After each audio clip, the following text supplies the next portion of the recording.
StrayAllDay.com. Tuned into the show where you learn the discipline to show up day after day to do the work, the confidence to put yourself out there boldly and authentically, and the mental toughness to continue showing up, doing the work, putting yourself out there even when the success you've expected to achieve is yet to be achieved. And on top of all this, we're not done.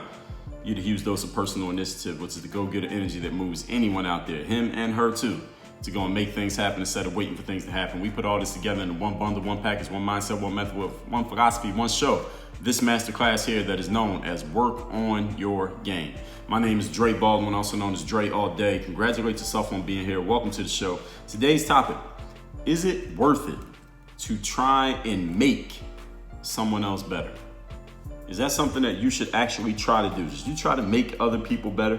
Should you try to influence and coerce other people to working on their game, getting better, moving up to a higher level? Is it worth it, or how do you do it? Or just tell me something, Dre. Do you have any suggestions? Like I talked about a couple master classes ago. This is a question that someone asked me in the Instagram. I was doing an Instagram live. If you didn't know, I go live on Instagram every single day at 5:15 p.m. Eastern, unless otherwise noted, through my Instagram story. My Instagram is at Dre Baldwin, by the way. And I did a live and I took questions at the end, and someone posed this question because I had been doing a live where I was talking about good and bad investments in life, specifically when it comes to your associations, how to make good investments or bad investments, how to judge, how to gauge whether the people in your life are good investments or bad investments for you. And someone said, well, Dre, what if someone around me is not that good of an investment? They're not really that valuable of a person to me, to my life, but I know I'm getting better. Should I just try to help them get better? What can I do to actually help them get good and make them better and pull them up to the level that I'm at? That's a great question that I had not addressed yet. So I'm going to answer that here today in full so that everyone knows. And if anyone else ever asks me this question, I'll refer them to this masterclass. Is it worth it to try to make another person better? Point number one. First of all, what is getting better? If we were to take that phrase, getting better, the one thing that I can definitely tell you that it is, because a lot of people could define that in many different ways, right? One thing that everyone would agree with, getting better is a change. Would you agree? If you're a level 80 basketball player and you want to go to a level 90, that's a change. You got to change from level 80 to level 90. If you're a good writer, you want to become a great one, that is a change. If you are whatever level, whatever position, wherever you're at in your career or in your life or in your business or at school, whatever you're doing, if you got a B average in your class and you want to get up to an A average, that's a change that has to be made. Any form of getting better is a change because you were at one position, now you want to get to a different position, right? So we all agree that getting better is a change. There could be a lot of other things too, but we can all agree that it's change, right? So here's the thing. When you are aiming to make another person better, that means, since you already agreed with my first point here, that means you're also trying to change that person. If I try to make you better, that means I'm trying to change you. Making you better is a change. Making you worse is a change. Keeping you the same, there's no change, but you're actually getting worse because of the laws of the universe. We'll talk about that at a different time. But to make somebody else better is changing them. Now, unless you have another person's explicit permission to change them, it's not going to go well when you try. So for example, in sports, when you hire a trainer or you hire someone to be your personal coach, or you hire someone or anywhere in life, in business, if you hire someone to be your coach, or you hire someone to be your guru or your mentor, you join somebody's coaching program, or you sign up for someone's course, those are all your explicit permissions to tell your explicit permission to that person, hey, I want you to do things that are going to change me. I want you to change the way that I think about my business. I want you to change the way that I deal with my kids. I want you to change the way this relationship is going. I want you to change the way that my body performs when I get into the pool, or I get on the track, or I get on the football field, or I get on the basketball court. When you hire someone to help you, you are giving them your explicit permission to change you. Now, I want you to understand something. If that person has not hired you, if that person hasn't signed up for your course, if that person hasn't joined your group coaching program, if that person has not come to you and said, look, I want to change and I want you to be the one who facilitates that change. If you have not had that explicit statement said to you, don't try to change another person. Even if you believe 100% in your bones, you believe that change would make them better, make their lives better, and it would ostensibly help you as well, because if they get better, you're going to get better because you're around them just by law of association, right? Even if you believe all that 100%, do not try to change another person unless they have given you their explicit permission to change them. And if they're going to give you their explicit permission, let me tell you something else. They need to be the one coming to you.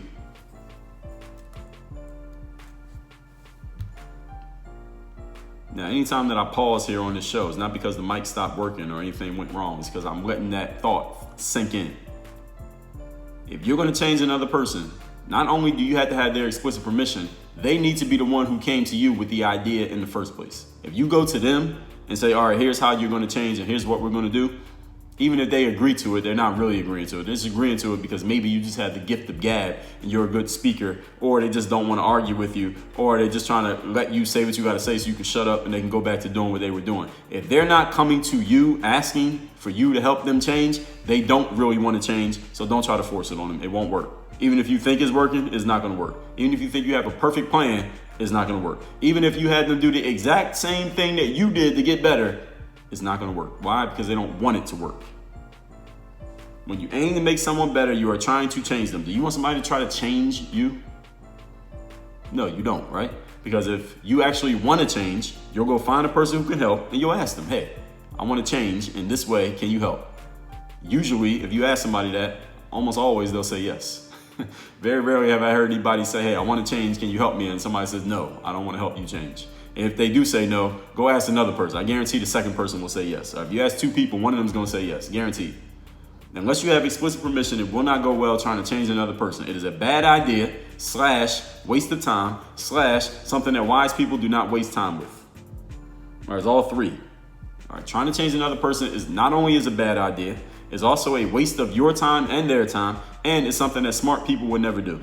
All right, so if you're a smart person, don't try to change somebody, because that's not what smart people don't do that. If you try to change another person, that will make you stupid at this point, because see, being dumb means you don't know what's going on and you just did something because of your lack of knowledge. Being stupid is when you know what's going on and you still do the wrong thing, even though you had the knowledge. So since I'm telling you that this is a dumb thing to do, if you try to do it after this moment right now, you're stupid, because I just told you don't do it. Do not sign up for the class of making someone better, because that is change.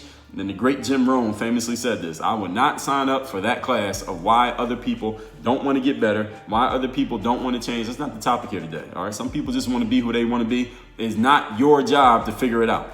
All right. It's your job to do what you need to do. And if they want to come along, they know where to find you. And if they don't want to come along, they won't find you and you won't find them, because they don't want to be found. Point number 2. Today's topic is answering the question, is it worth it to try and make someone better? Now, I basically just told you right there in point number 1 that you don't need to do this, and it's not smart to do this, and it's a waste of your time and their time when you are trying to make another person better. But we got more to talk about. I'm not going to just give you one point. We got more to talk about here, because now the question becomes, what if I really care for that person and I really love that person and I want that person to get better, and I know that they would benefit if they did actually get better, if they did actually undergo this change, but you're telling me, Dre, don't try to change them. Well, what can I do? If I just don't want to give up on a person, maybe it's your son or your daughter. Maybe it's your husband or your wife. Maybe it's your best friend. Maybe it's somebody who is one of the students in your class. Maybe it's somebody that you really want them to get better, and you can't just walk away from them so coldly the way that I explained it in point number 1. What can you do? Good thing is I have answers, and we're going to get to those in points number 2 and 3. Point number 2. If you want to influence people to improve, here's the best thing you can do that doubles as the only thing you can do. Set the example. That's all you can do. If you want to influence another person to get better, the only thing you can do, which is also the best thing you can do, so you have no other options, set the example. Meaning, you need to get better yourself, and you need to do what you need to be doing. And here's what's going to happen. And over time, this is not something that happens in one day. Maybe it'll happen in one day, but it'll happen over time, gradually, as you focus 100% on doing you and what you need to do, not worrying about if they're noticing or any of that, just doing what you need to be doing. People will notice this over time. And if and when, keywords, if and when. If means should they ever get around to it, they might not. When is whenever they get around to it. Might be next week, might be tomorrow, might be 10 years from now. Whenever they get around to it, if they do, they want to get on the wavelength that you're on, they want to do what you're doing, guess what? All of a sudden, they'll know how to find you very quickly. All of a sudden, they have your phone number. They remembered your number. All of a sudden, they remember your Facebook name. All of a sudden, they know exactly where you're at and they come meet you there. They will find you if and when they want to get on the same page that you're on. If they're not finding you, if they're not calling you, if they're not texting you, if they're not showing up where you're at, if they're not doing the things that you're doing, if they're not signing up for the classes that you're signing up for, they're giving you a loud and clear message that they are not interested. When a person's not interested in something, it's generally not a good idea to try to make them interested. It's not a good idea to try to force their interest, at least in this context. Let me put it that way. When they want to get on your wavelength, they'll find you. So what you need to do, the only thing you need to do, is be the example of what you want other people to be. If you want your friends to get on the same thing that you're on and get better and work on their game and read the books and listen to the podcasts and do all the stuff that makes you better, the things that you think are bringing you to a higher level in life, you want the people around you to do that, all you can do is just set the example and keep doing the right things yourself. That's all you can do. When you're putting that energy out, other people who have that same energy or want to get there, they will be attracted to you. Simply because like attracts like, ladies and gentlemen. You attract the energy that you're putting out. When you're putting out the energy of getting better, other people who want to get better will find you and they'll come around you. And people who don't want to get better, they'll be going the opposite direction from where you're going. That's just the way that it works. And you can't make them change their energy and change their wavelength. All you can do is influence them by doing what you got to do. And they see that and they're either going to say that's for me or it's not for me. And it's their choice. You don't have a say in the matter. This is how you lead, ladies and gentlemen. People ask me all the time about leading. How can I lead more? How can I be a better leader at what I'm doing? I've had young athletes say to me, Dre, I'm on a team, but nobody else is as serious as me. How can I lead them? What can I say to them to get them to follow my lead? I say, don't say a damn thing. All you can do is show up every day and do what you're supposed to do. And those who want to follow, they will. And those who don't want to be serious, nothing you say or do is going to make them want to be serious. They have to choose to get on that level. Talked about leadership in so many classes here, I can't even name them all, but I'll tell you, masterclass number 13-15, how to lift up your people as a leader. You want to raise the level of everybody as a leader? I'll tell you how to do that in masterclass 13-15. Talk about leadership in the theory of the mirror versus the window. The mirror meaning looking at yourself, and the window looking at everybody else. That's a leadership topic, number 1153. Masterclass number 1029, why a strong leader must also be a good follower. Masterclass number 1014, what do we want from our bosses, coaches, and leaders? If you are a boss, coach, or a leader in your life, I'm going to tell you what people want from you. Masterclass number 978, why every group must establish a leader and a pecking order. And I'll tell you one more, masterclass number 961, how to maintain the vision as a leader in anything that you're doing. And there are a bunch more. I'm not going to list them all out here for you. It'll be a whole episode of me just listing them all for you. But again, you as a game group member, go to Work in Your Game University. You got the whole list of every masterclass I've ever done is in there. So go and look at it yourself and you can see it all. We're still on point number 2 here. This is leadership. Is the only form of leadership that most people should ever partake in. The only leadership activity most people should ever partake in is just setting the example of what you want everybody else to do. You don't have to say anything. You don't have to give any fiery oratory. You don't have to prepare a speech. You don't have to do any of that. All you need to do is set the example of what you want everybody else to do. And people will follow. Leadership is not about what you say, it's about what you do, and other people voluntarily doing the same thing that you're doing because they see it and they want to do it. Notice the emphasis on that word, want. Point number 3. Today's topic, the question I'm answering is it worth it to try and make someone better? Point number 3, the best thing you can do to influence people. Because this is the question. I just said, all right, you set the example. How can you influence people? How can you get other people to see what you're doing and then because they've seen it, actually want to get on that level? How can you influence other people want to get to where you're at? Here's what you do. Paradoxically, here's the answer. Let them be who they are. You want to influence another person, the best thing you can do is not to browbeat them into doing what you're doing.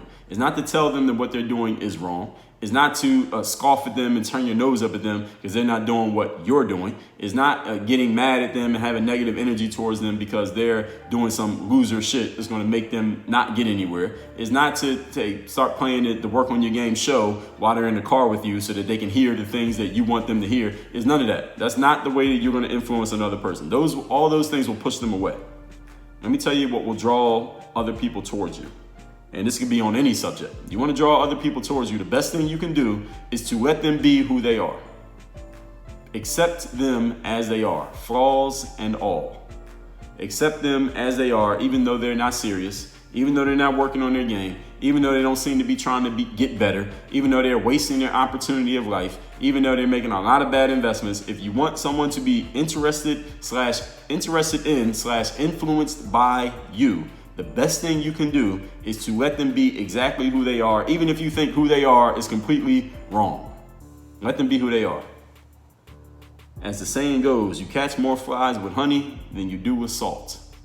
And what that means is, for those of you who've never heard that before, if you give people what they actually want, you're more likely to draw them towards you than if you are chasing them down with the things that they don't want. So if you're chasing people down with change, all right, you got to run pretty fast to catch them. And when people don't want to be caught, you won't catch them. I don't care how fast you are. All right, you could be Usain Bolt. You ain't catching somebody if they don't want to be caught. But if you're waving around what people actually want, they will be coming after you. You don't have to chase them. They'll come to you. And you know what most people want? They want to be accepted. They want to know that who they are is good enough. They want to know that the level that they're at is acceptable, that it's okay, that you don't have a problem with them, that you don't think they're wrong, that you're not talking shit about them behind their backs because they're not doing what you're doing. They just want to know that who they are is okay and that is accepted. And here's the thing, and this is why this is such a paradoxical truth. When people feel accepted, what happens is they feel more comfortable opening up to you and thusly opening up to your influence. If you want to influence another person, don't tell them what they need to do and tell them how they need to change. Let them know through some ways, through some form of communication, nonverbal or verbal, or maybe a combination of both, that who they are is perfectly okay. It's fine exactly as they are right now. And when they know that they have been accepted as they are, then they will be much more open to whatever influence it is you want to set upon them. When they know that they've been accepted, when they know that who they are is okay, when they know that you're not trying to change them, even though you may be, the first thing you got to do is accept them. When somebody feels accepted, all right, now they know, all right, I'm cool here. I can be who I want to be here. I'm accepted here. Now they're open to you. Now they will show more of themselves to you. And you can notice these things and note what is good about them, note what's bad about them, note what you think they may need to change, but do not express it explicitly. Don't say anything. Continue to set the example of being who you are while at the same time accepting the example, or not an example, but what you're seeing, the reality of who they are. And as they see that you accept them, now they're willing to listen to you.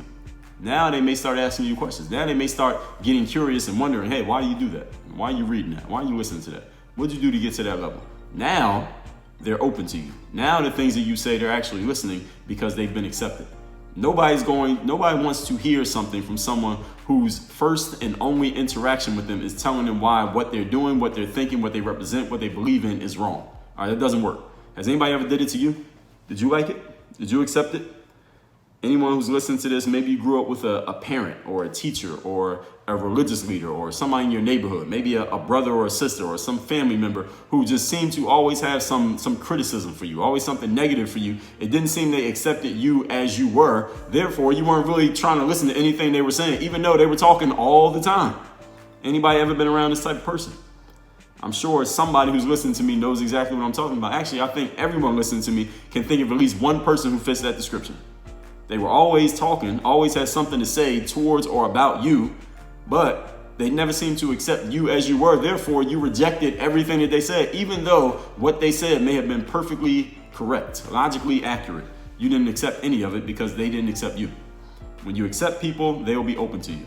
So if you want to influence other people, don't try to tell them why they're wrong. It doesn't work. That's what most people do. When they're trying to influence other people, it does not work. It will fail. You have probably tried it before, and you know that it failed, so don't do it again. You already had the example from your own life. You ain't got to take my word for this. You've been through it, you know. When people are accepted, they will listen. If you try and make someone different, makes no sense. It just sounds funny to even say it, right? They will resist. Most people think trying to make someone better, they don't think of it as change, but it is change. When you try to make someone different from what they already are, i.e. making them better is making them different, they will resist. No matter how noble your intentions, no matter how well you can lay out the plan, they're not going to do it. All right. Again, you've seen it, but you already tried it. You know it didn't work. All right. I don't have to keep telling you. Now I'm just bringing it to your consciousness so that you don't make the same dumb mistake again. At that point, it'll become a stupid mistake because you know better. Let's recap today's class, which is it worth it to try to make someone better? Someone asked me this question in a comment when I was doing a live stream on Instagram, and I thought, I had never actually directly addressed this, so now here it is. Point number 1. What does it mean to get better? To get better means you're changing, right? Getting better is a change, but it's a positive change for people who are listening to this show. You're happy to get better, right? Everybody wants to get better, right? Wrong. Not everybody wants to get better. When you aim to make someone better, you are trying to change them, and unless you have their explicit permission, meaning they came to you and asked for you to help them change, if you didn't hear those exact words, it will not go well when you try to change somebody. Trying to change people is a bad idea, it's also a waste of time, and it's something that wise people do not do. And since I'm telling you about it right now, if you try to do it, you are stupid, because stupid means to do something when you know better. Now you know better. You would not try to change someone, would you? No, but you think making someone better is different. It's not different. It is nearly impossible to change another person. Making someone better is a change. Do not sign up for the class of why they wouldn't want to change. It doesn't matter. It's not your job to figure out. Point number 2. If you want to influence people to improve, the best and only thing you can do is set the example. Get better on your own, do what you need to be doing, and people will see this. And if and when they want to get better, they'll come to find you. Be the example of what you want other people to be. This is what leadership means. It's the only form of leadership that most people should ever partake in. Most people do not need to give speeches. Most people do not need to be posting subliminals on Instagram. What most people need to do is just set the example of what needs to be done. That's all you need to do. Don't say a damn word. Point number 3. The best thing you can do to influence people is let them be who the hell they are. Even if you disagree, even if you think it's wrong, let them be who they are. You catch more flies with honey than you do with salt. You catch more people when they're coming to you than when you're trying to chase them down, okay? And when somebody doesn't want to be caught, they're not going to be caught. I don't care how fast you think you are. People will feel more comfortable opening up to you and your influence when they feel accepted as they already are, even if you disagree with it. And if you try to make someone different from who they are, they will resist you no matter how noble your intentions. Work on your game. Dre all day.